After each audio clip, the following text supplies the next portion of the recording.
আন্দোলনের নামে বিএনপি জামায়াত সারা দেশে বৃক্ষ নিধন করেছে বলে অভিযোগ করেন পরিবেশ, বন ও জলবায়ু মন্ত্রী সাবের হোসেন চৌধুরী। রাজধানীর মুগদায় বাংলাদেশ আওয়ামী যুবলীগের উদ্যোগে দেশব্যাপী বৃক্ষরোপণ কর্মসূচির শুভ উদ্বোধন অনুষ্ঠানে এসব কথা বলেন তিনি। প্রধানমন্ত্রী শেখ হাসিনার স্বপ্নের সোনার বাংলাদেশ গড়তে হলে সবুজায়নের কোনো বিকল্প নেই।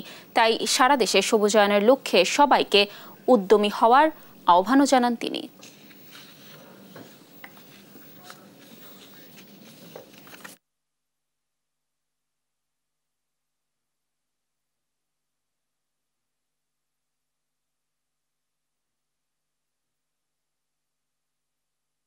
আমাদের প্রিয় নেত্রী জননেত্রী শেখ হাসিনা এটা প্রমাণ করেছেন যে আমরা শুধু দেশকে স্বাধীন করি নাই, আমরা দেশকে সমৃদ্ধির দিকে এগিয়ে নিয়ে যাচ্ছি। বিগত সময়ে আমরা দেখেছি আন্দোলনে বিএনপি গাছ কিভাবে কর্তন করেছে, কিভাবে বৃক্ষ কর্তন করেছে।